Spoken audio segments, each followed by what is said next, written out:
आपने भी कभी महसूस किया है कि कोई आपको देख रहा है जबकि आप कमरे में अकेले हों, कि किसी की सांसें आपके गले के पास तक महसूस होती हैं, पर आप पलटते हैं और वहां कोई नहीं होता, न कोई परछाई, न कोई आहट, फिर भी एक मौजूदगी है जो आपके बेहद करीब है।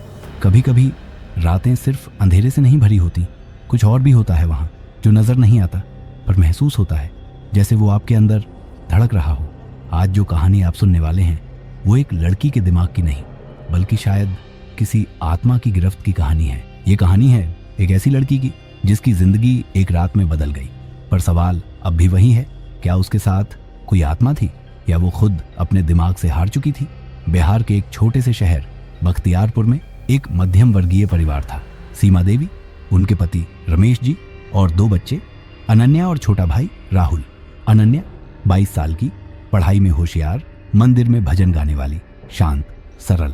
लोग कहते थे इस लड़की में कुछ अलग है, लेकिन अनन्या को खुद भी नहीं पता था कि वो बहुत जल्द अकेली हो जाएगी। रात के 2 बजे पूरा घर गहरी नींद में था। तभी अचानक अनन्या चीखी, वो आ गया, वो मुझे घूर रहा है, मुझे मत देख, मत देख। सब जाग गए, कमरे में दौड़े। कमरे का दरवाजा बंद था अंदर से। जब दरवाजा तोड़ा गया, अनन्या कोने में बैठी कांप रही थी। उसकी आंखें फैल गई थीं और होंठ फुसफुसा रहे थे। वो दीवार में है, वो बाहर निकलना चाहता है। उसके बाद चीजें बदलने लगी। रसोई में रखा दूध हर सुबह गिरा हुआ मिलता, मंदिर का दिया खुद ब खुद बुझ जाता। घर में कोई नहीं होता, फिर भी छत पर चलने की आवाजें आती। रमेश जी ने सीसीटीवी कैमरा लगाया, पर अगले दिन सारी रिकॉर्डिंग खुद ब खुद डिलीट हो चुकी थी। जब सर्विस वाले को बुलाया गया, उसने कहा, सर, ऐसा लगता है किसी ने सिस्टम के अंदर से फॉर्मेट कर दिया हो, पर एक्सेस तो सिर्फ आपके पास था। अब अनन्या की हालत और बिगड़ने लगी थी। वो दिन में भी दीवार से बातें करती। राहुल ने एक दिन देखा, अनन्या आईने के सामने खड़ी थी और मुस्कुरा रही थी, लेकिन आईने में उसकी परछाई कुछ और कर रही थी। रात में जब सब सोते तो उसके कमरे से आती एक अजीब सी गुनगुनाहट। कभी कभी वो भाषा होती जो कोई समझ नहीं सकता था। एक दिन उसके हाथ पर नाखून से लिखा था, मेरा ये शरीर है, अब तुम हट जाओ। सीमा देवी ने सब छोड़कर एक जाने माने तांत्रिक को बुलाया। हवन शुरू हुआ और तभी अनन्या की हालत बिगड़ने लगी। उसने चीखते हुए कहा, तू मुझे नहीं रोक सकता, ये शरीर अब मेरा है। तांत्रिक ने पूजा रोक दी और बोला, ये साधारण आत्मा नहीं है, ये बहुत पुरानी और जिद्दी है। इसे सिर्फ वो ही बाहर निकाल सकता है जिसे इसने खुद चुना हो।